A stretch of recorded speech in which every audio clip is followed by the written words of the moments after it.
चलिए शुरू करते हैं आज का ये धमाकेदार एक्सप्लेनर। आज हम कुमार गौरव सर की 16 मई 2026 की करंट अफेयर्स क्लास का लाइन बाय लाइन पूरा डिटेल में विश्लेषण करने वाले हैं। देश और दुनिया के कुछ सबसे ज़रूरी करंट अफेयर्स और साइंस के इंटरेस्टिंग फैक्ट्स को आज हम डिकोड करेंगे, जो आपकी प्रतियोगी परीक्षाओं की तैयारी को एकदम सॉलिड बना देंगे। आज का हमारा एजेंडा काफ़ी पैक्ड है। हम शुरुआत करेंगे साइंस में बीमारियों की ट्रिक्स से, फिर ग्लोबल फोरम, डिफेंस के मेगा प्रोजेक्ट्स, हेल्थ और टेक इनोवेशंस, और आखिर में बात करेंगे हमारे नेशनल प्रोग्रेस की। तो चलिए सीधा डाइव इन करते हैं। तो हमारा पहला सेक्शन है साइंस, बीमारियों के नाम और उन्हें याद रखने की क्विक ट्रिक्स। देखिए, कॉम्पिटिटिव एग्जाम्स में बैक्टीरिया और वायरस से होने वाली बीमारियों में अक्सर बड़ा कंफ्यूजन होता है, राइट? दोनों बिल्कुल अलग तरह के पैथोजेंस हैं, तो जाहिर है इन्हें याद रखने की हमारी स्ट्रैटेजी भी एकदम अलग और सटीक होनी चाहिए। अब जरा इस कमाल की ट्रिक को देखिए। पंडित का टेक न्यू है ना मजेदार? बस इस एक लाइन को दिमाग में बैठा लीजिए और सारी बैक्टीरियल बीमारियां आपकी उंगलियों पर होंगी। प से प्लेग यानी काली मौत, डी से डिप्थेरिया, त से टीबी, फिर का से काली खांसी, टी से टिटैनस और टाइफॉइड, क से कुष्ठ रोग या लेप्रेसी, न्यू से निमोनिया और है से हैजा। लिटरली सिर्फ एक लाइन और पूरा टॉपिक कवर। अब इस टेबल पर नजर डालिए, क्योंकि ये और भी इंटरेस्टिंग है।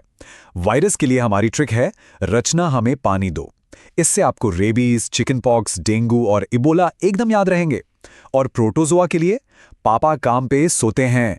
इसे याद रख लिया तो समझ लीजिए मलेरिया, काला आजार और स्लीपिंग सिकनेस हमेशा के लिए आपके दिमाग में लॉक हो गए। चलें अब आगे बढ़ते हैं अपने दूसरे सेक्शन की तरफ, ग्लोबल फोरम और उसमें भारत का बढ़ता रुतबा।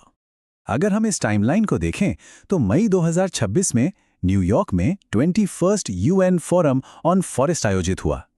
ठीक उसी दौरान भारत ने सीसीडीबी की चेयरमैनशिप भी संभाली और ताइवान के सीटीबीसी बैंक ने हमारी गुजरात की गिफ्ट सिटी में अपनी पहली ब्रांच खोली।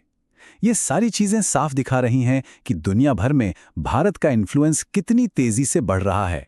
और इसमें जो सबसे बड़ी टेक अचीवमेंट है वो है भारत का सीसीबी यानी कॉमन क्राइटेरिया डेवलपमेंट बोर्ड का अध्यक्ष बनना। ये 2028 तक हमारे पास है। जापान का ये बोर्ड पूरे इंटरनेशनल लेवल पर आईटी प्रोडक्ट्स के ऑथेंटिकेशन का सिंगल सबसे बड़ा सोर्स है। ग्लोबल टेक वर्ल्ड में ये भारत की बहुत बड़ी जीत है। अब बात करते हैं सेक्शन 3 की, जो जुड़ा है हमारे डिफेंस और मेगा इंफ्रास्ट्रक्चर से। सबसे पहले बात एएमसीए की, यानी एडवांस्ड मीडियम कॉम्बैट एयरक्राफ्ट। ये 5th जनरेशन के स्टील्थ फाइटर जेट्स बनाने का हमारा अपना स्वदेशी प्रोग्राम है। हाल ही में रक्षा मंत्री जी ने आंध्र प्रदेश के सत्यसाई जिले में इसकी नींव रखी है। और स्टील्थ का मतलब समझते हैं? ये वो जेट्स होंगे जो दुश्मन के रेडार को चकमा देने में पूरी तरह से माहिर हैं। और इस पूरे प्रोजेक्ट का बजट है पूरे 15,803 करोड़ रुपए। ये अमाउंट अपने आप में बहुत बड़ा है।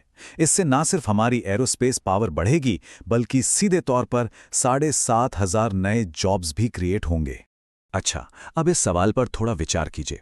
हॉर्मुज जलसंधि जैसे ग्लोबल चोक पॉइंट्स पर अचानक कोई तनाव हो जाए तो कोई भी देश अपनी एनर्जी सप्लाई को कैसे सुरक्षित रखेगा? खासकर भारत जैसा देश जो अपना 85% तेल और गैस बाहर से मंगाता है। ये तो एक बहुत बड़ा रिस्क है ना। तो इसका एक बहुत ही शानदार रणनीतिक सॉल्यूशन है MEIDP, यानी middle east India deep water pipeline. ये ओमान से लेकर गुजरात तक अरब सागर के काफी गहरे पानी में 2000 किलोमीटर लंबी एक अंडर वाटर पाइपलाइन है। इसके जरिए हर दिन 31 million metric standard cubic metre natural gas बिना किसी रुकावट के सीधे भारत पहुंचेगी। बिल्कुल एक मास्टर स्ट्रोक बाईपास रूट। और अगर हम देश के अंदर के इंफ्रास्ट्रक्चर की बात करें तो अब हम नॉर्मल रेलवे से बहुत आगे निकलकर सेमी हाई स्पीड की तरफ बढ़ रहे हैं। कैबिनेट ने भारत के पहले semi high speed railway corridor को मंजूरी दे दी है। ये ट्रेन 200 किलोमीटर प्रति घंटे की स्पीड से गुजरात में अहमदाबाद के सिरखेत से धुलेरा के बीच दौड़ेगी। है ना कमाल? अब आते हैं सेक्शन 4 पर, हेल्थ और टेक्नोलॉजी के क्षेत्र में हो रहे नए इनोवेशंस। मेडिकल फील्ड में एक बहुत बड़ी खबर है डोननम्यो। ये भारत में अल्जाइमर की पहली दवा है। देखिए, ये बात समझना जरूरी है कि ये कोई जादुई इलाज नहीं है जो बीमारी को जड़ से खत्म कर दे, लेकिन ये दिमाग में प्लैक प्रोटीन के बिल्डअप को घोल देती है। इससे क्या होता है?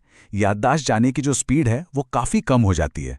हमारे बुजुर्गों के लिए ये एक्स्ट्रा समय बहुत ही कीमती है। अब हेल्थ से शिफ्ट करते हैं टेक्नोलॉजी पर। आपके हिसाब से भारत में इलेक्ट्रिक व्हीकल्स के फ्यूचर की सबसे बड़ी रुकावट क्या है? सही सोचा आपने, रास्तों में चार्जिंग स्टेशंस ढूंढने की टेंशन और उसमें लगने वाला वक्त।